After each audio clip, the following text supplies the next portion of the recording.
Hello and welcome to EyeWitness Report.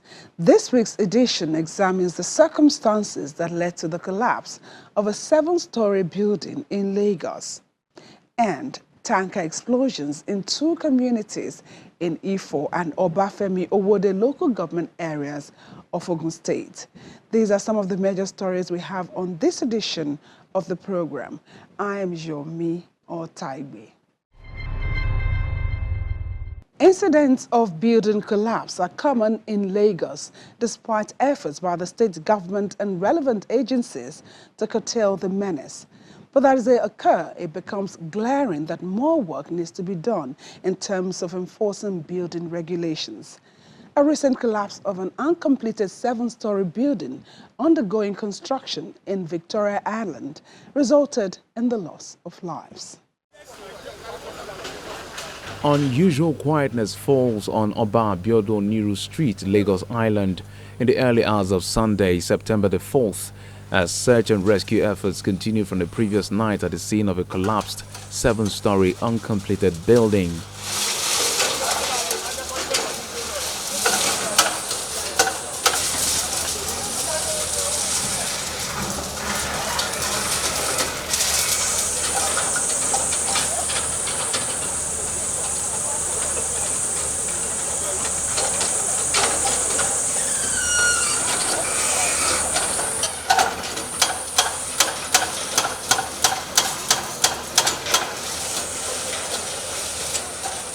The excavators plunged their buckets into piles of concrete and wrought irons, possibly to find anyone still trapped in the rubble, whether dead or alive.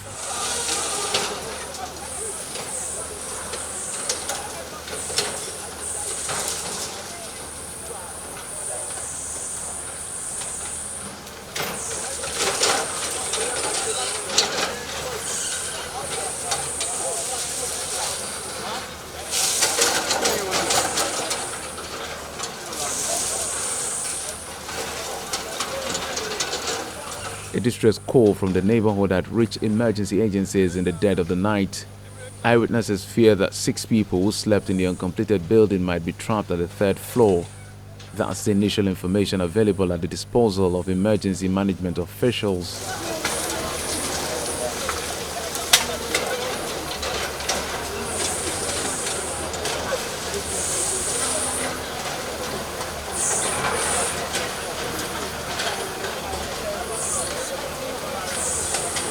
Throughout last week, there were activities on the site.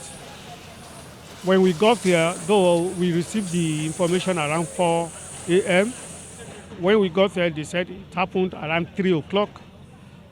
On getting here, we were informed about 6 people slept there, though unconfirmed, because some of the residents around this area, they said mostly people don't sleep there, but 1 or 2, 3 security guards nearest to the premises told us few people slept there. So the possibility of having 6 people, as we were told, is still on, and they said 3rd floor was where all of them are supposed to be located. So the 2 people that were recovered on that 3rd floor. We've not received any family's member, but however, there is a gentleman that I think is part of the people that are working in here that gave us information, and we are relying on that information, coupled with the equipment being used for search and rescue. Channels Television notices a clear marking that reads "Sealed" at the entrance of the construction site.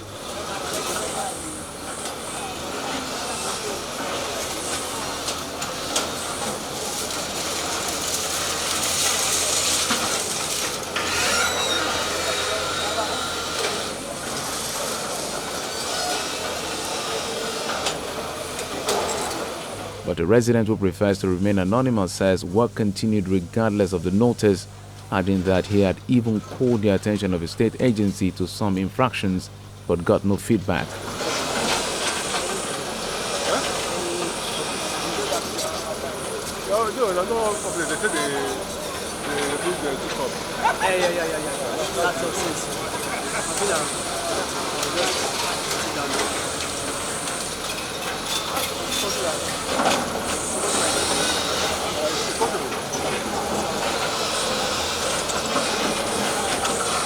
Another infraction noticed is the absence of a signage that should carry information about the developer, contractors, or engineers. Truly, the site information has to be displayed, but that is not within the purview of emergency responders. The supervisors and the coordinating agency are supposed to carry out that, and the safety, especially Nigerian Institute of Safety, supposed to take appropriate action on this lack of information, because that board is supposed to display a lot of information. Well, we hope we rescue more people. We don't think of recovery, because when you say recovery, that means you are short of death. But we pray we get more people rescued. And in case if not, and maybe the information they gave us may not be correct, we are still working on worst scenario. The search and rescue operation was ongoing at the time of this report. With more bodies recovered, the news of building collapsing has become apparently a usual occurrence in Lagos, and the latest being the second of such disaster in the space of 2 weeks.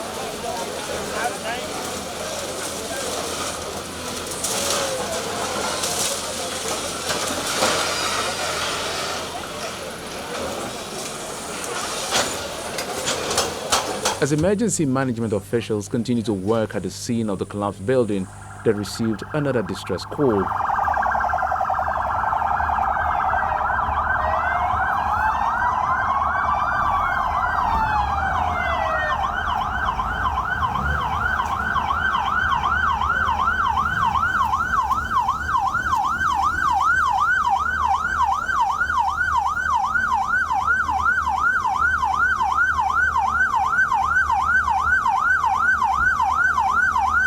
EyeWitness video shows first responders arriving at the scene of a fire outbreak on a 3-story building, 3 streets away from the building that collapsed.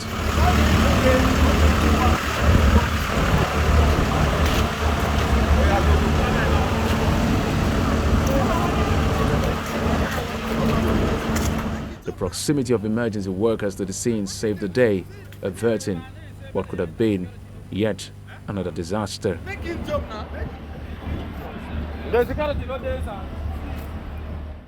A similar situation played out in Kano State as one person was confirmed dead and 8 others injured after a building collapsed in a shopping area within the Kano metropolis.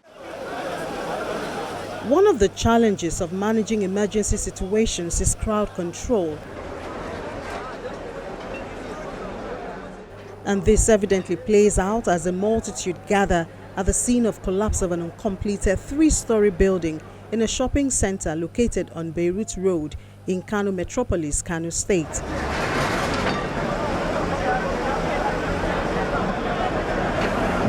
An undisclosed number of people are feared trapped in the debris.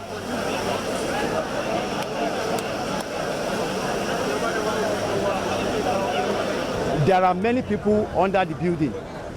People that are selling and people that they want to rest after they see the sun. They want to rest under the shade. Unfortunately, we just hear something shouting. Then it now perish with people. We market people. We rescue some that we can rescue. On the line, these are rescue people. They are coming one by one. Up to the stage, we see this excavator that want to work here. Pandemonium sets in amidst search and rescue operation by first responders, as everyone is desirous to assist, not minding the risk of being hurt in the process.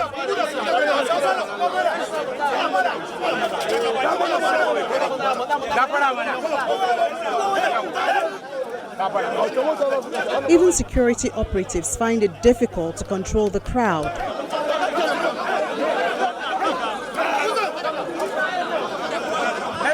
With time, the rescue effort pays off as volunteers begin to pull out those trapped in the debris.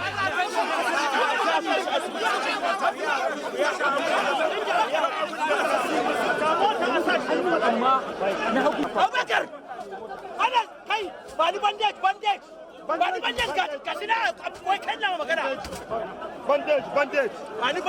Deputy Governor of Kano State is among the early callers to the site.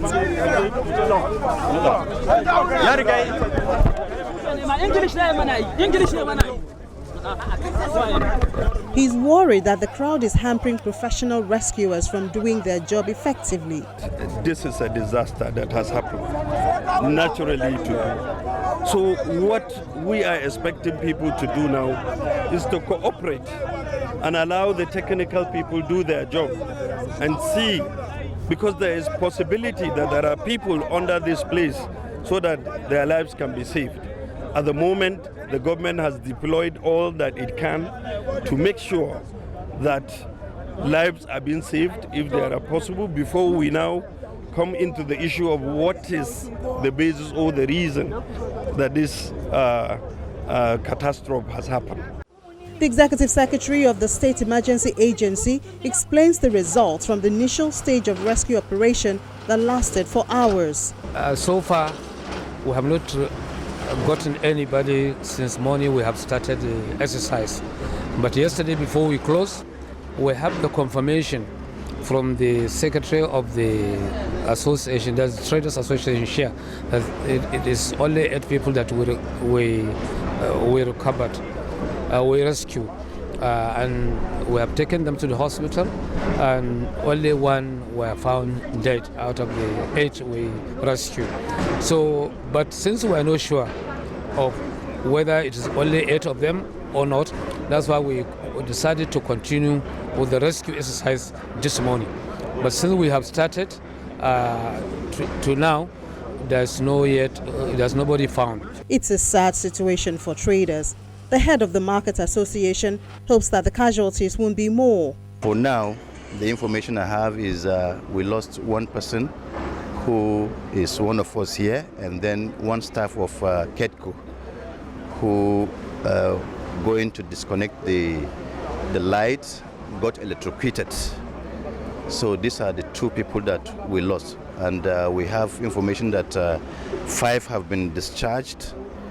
2 are still in the hospital right away. Concerning the government response, I was very pleased to see that the Deputy Governor came here immediately and commiserate with us and show his concern.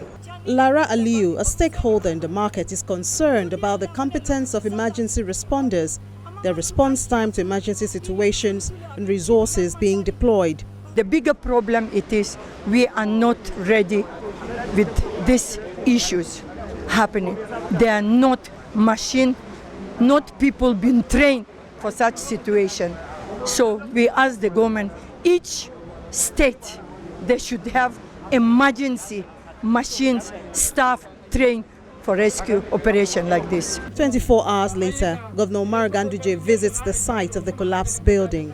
Governor Ganduje describes the incident as unfortunate and announced some moves to ensure thorough compliance with the state building regulations.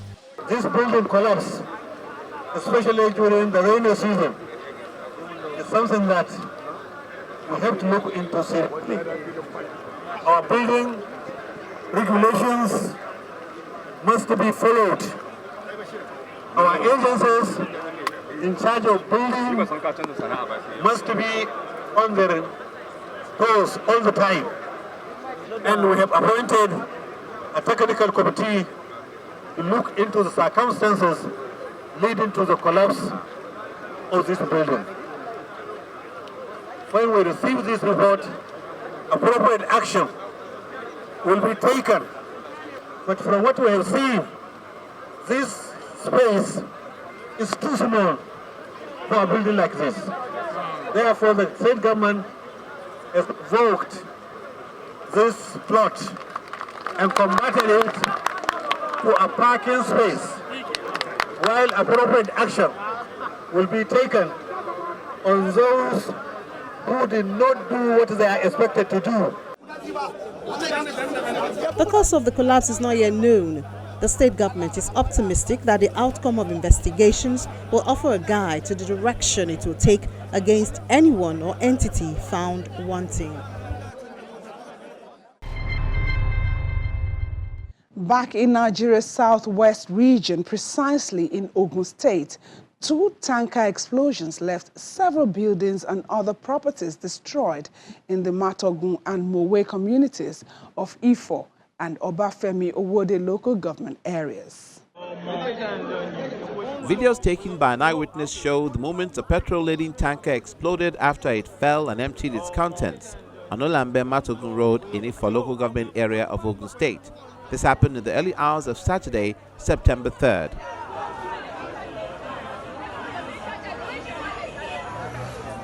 Eyewitnesses say the 45,000-litre tanker overturned while trying to maneuver the deplorable road, which has remained a nightmare to motorists and residents.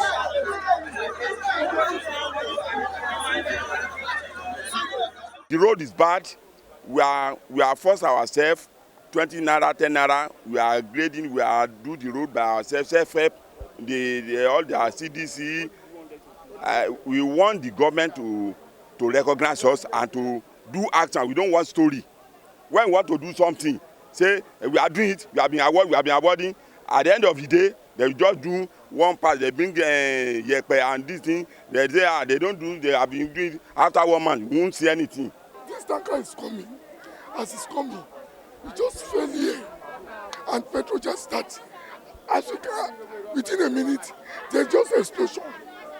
All this place, if you come here yesterday, by this time, you can't stand here. Because if you stand by that wall, there's a lot of heat. So you can't even come here. In the wake of the incident, no life is lost, no injuries sustained by anyone, but 10 structures, including residential homes and shops, were razed.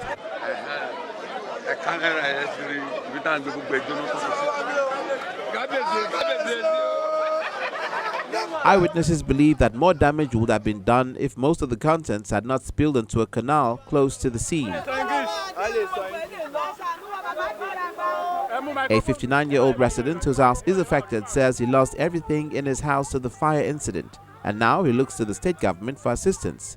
Behind him lies his home in ruins. Don't even take anything outside at all. Everything was burned down, finished. So we don't even pick anything. Since when this thing was just getting down, the fire will just catch everything. Sympathizers thronged the scene, just as the Ogun State Deputy Governor leads a delegation of state officials to express their condolences to the victims and assess the damages.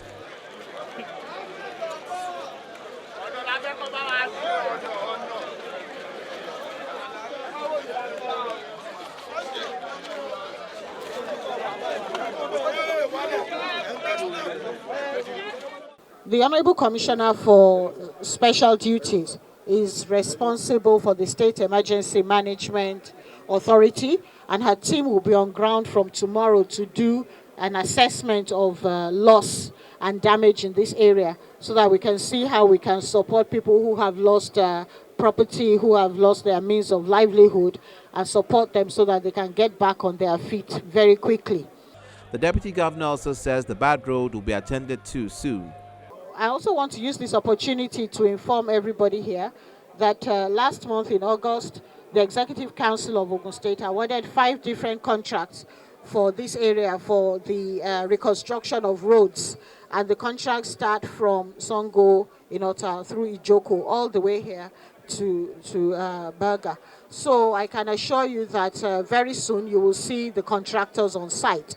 What we need to do and what we will do is report back to His Excellency that the work should be broken up into phases so that people can start to enjoy relief on these roads, and that ultimately all the phases will join together and we'll have a long, pleasurable ride from across the whole of the constituency. I want to thank all of you for your patience and for your understanding. It's tough, we know that, but you can be rest assured that the government of Prince Dapo Abiodun has this constituency at heart. Your representatives are always fighting and always pushing to make sure that this constituency gets what it deserves. The state of the Lambe Ijoko Alagbole roads in Ifo local government area remains a source of concern to residents, having been abandoned for years. If the words of the state government are matched with action, then the solution to incessant accidents on the road will soon be a thing of the past.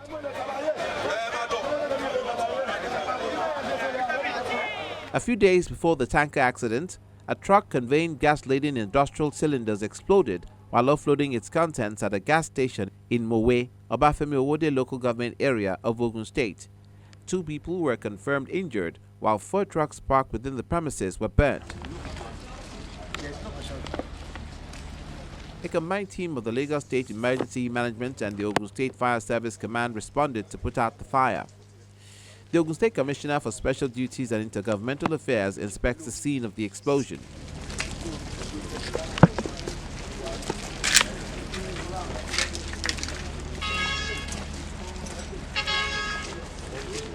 Afterwards, she addresses journalists on the report obtained from emergency responders. We thank God that no lives, was involved. And this place, we don't actually know, we don't have any information because we've been asking the admin manager and no information is given. So there's nothing we can do now than to seal up this place for further investigation because we don't have any information so far now. Until then we know what to do. At the time of this report, the gas plant remained sealed and the wreckage evacuated by the Ogun State government. Finally, some acclaimed landowners in Umudafe community in Delta State are seeking the state government's intervention over alleged plans by the Commissioner for Lands and Survey to forcefully take over their land. Bearing placards with various inscriptions, some residents of Fountain City, a developing community in Umudafe, walk through an expanse of land which they claim belongs to them. A governor to behave, a governor to watch. Call Madam Lands and Survey to order. She should leave our lands alone. They are calling out the commissioner in the Ministry of Lands and Survey for unlawfully obtaining over 200 hectares of land stretching from Immigration Office to the back of the Asaba Airport along Ibusa Road in Oshimili North Local Government Area. According to them, the lands were properly acquired by them following an advert for sale by Umudafe community. But to their surprise, years later, the government, through its Ministry of Lands and Survey, decides to take over the property. Over 2,000 landowners and landlords here. After some time, some of us started developing. But before that, we have gone to Ministry of Lands and Survey. Surveyed, lodged, and this thing flies. It flied. It sailed. It went through that the government has no presence here or interest. All of a sudden, as we are developing, you could see the level of development going on. You could see that houses are broken down, a lot of things, brought down. We saw bulldozer, earth-moving machine destroying our fences without any notice or whatever. So we run to the community. The community say it is not them. They're not the ones doing this kind of thing. We went to the appropriate authorities to come and help us. That we saw people here. Most of the landowners here insist the development is a ploy to take away their land legitimately bought from Umudafe community. In fact, we just woke up to see that the land we bought with hard-earned money. Some of us here borrowed money to buy this land. Some of us took loan. Some of us even sold some property to make sure that they invested here, and woke up one day to see that the whole place is being bulldozed down. It's being brought down. They had to create a road just very close to the existing road to show that their intention is not normal. There is an existing road. This place is well plotted out. And why is it that they say the government is taking and replotting it, putting a road beside another road? So we are so disappointed. We believe things are not supposed to be done in this way. In a swift reaction, the Delta State Commissioner for Information denies the allegation of land grabbing. He maintains that the land in contention belongs to the state government. In the particular land you are talking about, government had before now acquired the entire expanse of land in that area. But after some time, you know that government don't just acquire and develop immediately. That sometimes you acquire both for future use and a whole lot of things in public interest. And once there's a delay for a very long time, you discover that the people gradually begins to also creep back into those lands that have already been acquired. It's not only in Delta, it happens anywhere.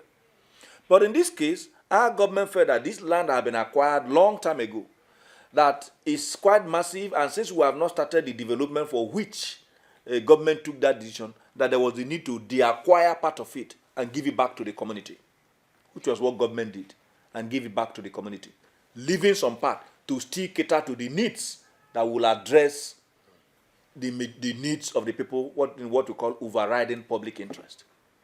After that was done, a number of persons now want to go beyond the de-acquired land and now begin to eat into the one that was not de-acquired. And so when anybody calls the commissioner for land just because it's from that community, the person is not being fair. There are some of them we gathered that want her to use her influence as somebody who is from that community to just take the land and give back to them. She doesn't have that power, and I don't think she will want to abuse her position as a commissioner because she's from the said community. The woman has not done anything wrong as the commissioner for lands. What she's doing is that this land is acquired by government and that she's protecting the decision of government to acquire it over time. And you do know that government don't just go in and just take a land and say we have acquired it. It is usually in collaboration with the leadership of the community. A number of times compensation is paid.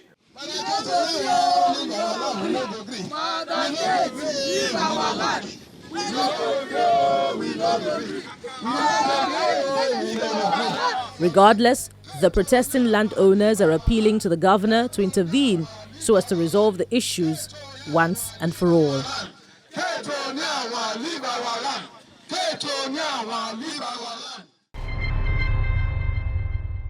Thanks to our eyewitness reporters for their contributions on the program. We'll draw the curtain on this edition of the program at this point and return with more eyewitness reports same time next week. Thanks for watching. I am Yomi Otaibi.